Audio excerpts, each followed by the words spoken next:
ఎవరిని అడిగేసావు ముగ్గు? ఆంటీ. నిన్నే అడిగేది, ఎవరిని అడిగి ముగ్గేశావు? ఏ వేస్తే తప్ప? తప్పున్నారా? ఇది పవిత్రమైన లోగిలి, ఇక్కడ నువ్వు ఎలా వేస్తావు?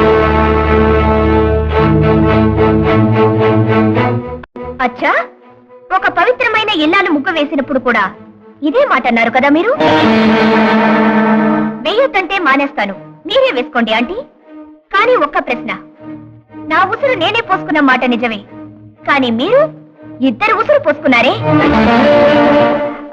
ఐ మీన్ కడుపులో ఉన్న పాపతో కలిపి. మన ఇద్దరిలో ఎవరు మంచి చెడ్డవాళ్ళో చెప్పండి?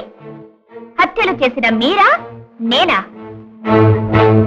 బాగా ఆలోచించండి, సిగ్గేయకపోతే ముగ్గేయండి.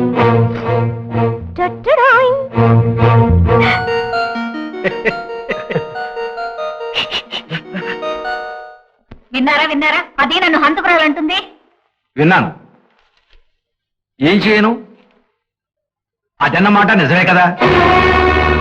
మీ అత్తగారి భరతం పట్టేశావమ్మా. ఏమిటి మావయ్య, బొత్తిగా పెద్దంతరం చిన్నంతరం లేకుండా నా చేత అంతంత మాటలు అనిపిస్తున్నారు. అబ్బెబ్బే, వీళ్ళ దగ్గర అంతరాలు లెక్క పెట్టుకుంటే కుదరదు. ఓకే అయ్యా చిత్రగుప్తుడు గారు, మిమ్మల్నే సార్. ఈవిడ చేసే పనుల్లో పుణ్యం ఏదైనా ఉంటే ఆవిడ అకౌంట్లో వేసేయండి, పాపం ఉంటే అది నా అకౌంట్లో వేసేయండి.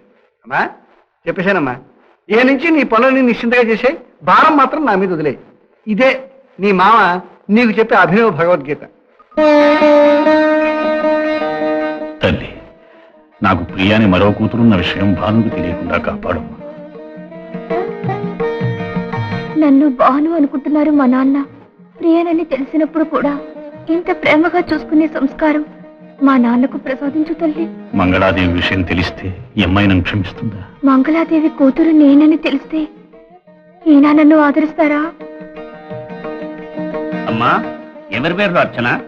మంగళాదేవి. ఏమిటి నాన్న అలా చూస్తున్నారు? మంగళకరంగా మనలందరినీ కాపాడే అమ్మ సర్వమంగళాదేవి పార్వతీదేవి పేరుతో అర్చన చేయమన్నాను. తప్ప? లేదమ్మా, తప్పులేదు.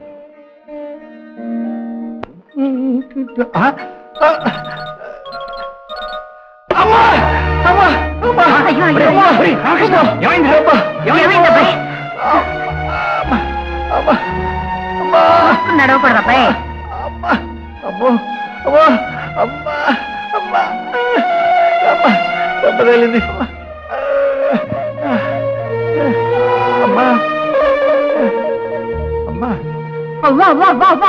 పట్ట పగలు నట్టి ఇంట్లో ఏమిటి అన్యాయం? ఎంత మాటలవే? ఏమన్నాను? ఆవిడెవరో అనుకున్నావు? మా వదిన. వదినంటే తల్లితో సమానం. అలాగా? మరి బాలు కూడా లక్ష్మణుడికి వదినేగా? ఆవిడ తల్లి లాంటిదే కదా. ఆ రోజు ఈవిడగా అంత మాట అన్నప్పుడు తప్పులేదే. అదే మాట నేనన్నాను, ఇందులో తప్పేమిటి? అబ్బా దెబ్బా, అదే నుదుటి మీద. విన్నారా అదంత మాట అందో? విన్నాను. అది దాని తప్పు కాదు. దీనికి అంతటికే సూత్రధారి ఒకడున్నాడు. అది కేవలం పాత్రధారి. నేనేం చేశానన్నయ్య?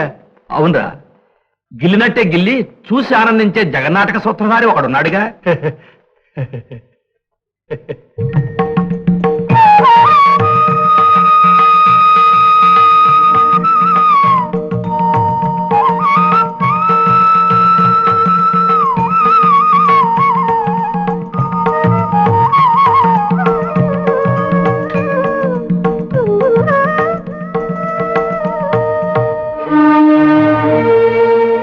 ఎందుకమ్మా ఈ అంగ ప్రదక్షిణ? మనం చేసిన తప్పులకి ప్రాయశ్చిత్తంగా. అదే నాన్న, ఇంట్లోంచి వెళ్ళగొట్టబడ్డానుగా.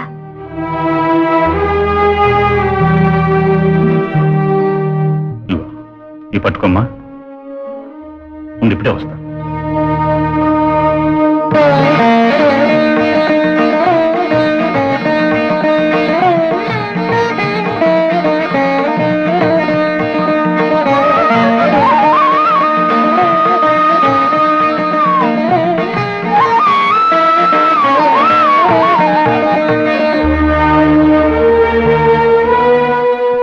మీరెందుకు చేశారు నాన్న? నువ్వే చెప్పావు కదమ్మా మనం తప్పు చేశామని. అందులో భాగం నాకు కూడా ఉందిగా.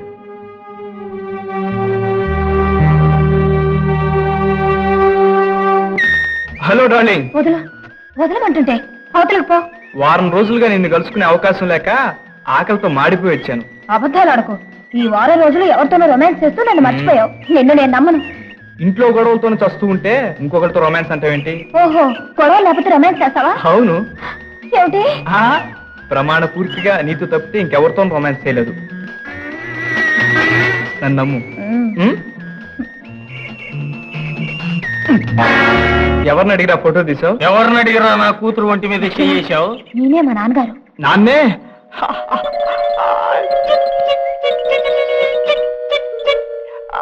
డిట్టో డీపేసే. అంటే నా కూతురుది మగాడు మొహం అంటావా? కాదండి, మీదే ఆడదాని ముఖం. నీ మొహం. నువ్వు సంయుక్త మెడలో కట్టవలసిన తాళి ఈ చేతిలో ఉంది. నువ్వు దాంతో శృంగారం చేసిన ఫోటో ఇందులో ఉంది. ఇప్పుడేమంటావు? ఒక నెల రోజులు టైం ఇవ్వండి, మా నాన్నగారితో చెప్పి పెళ్లి చేసుకుంటాను. ఓకే, కానీ అందరు తల్లిదండ్రులాగా సంకుచితంగా మా అమ్మాయి ఒంటి మీద చెయ్యవేయకూడదు అని మాత్రం నేను అన్నాను. వేసుకో, శుభ్రంగా వేసుకో. కానీ 6 నెలల్లోగా దాని మెడలో ఈ తాళి కట్టి పెళ్లి చేసుకో. అది కండిషను. వస్తా. ఈయన నాకు మామగారు. మా కుటుంబంలో ఎవ్వరికీ పెళ్లి వచ్చి వచ్చినట్లేదు.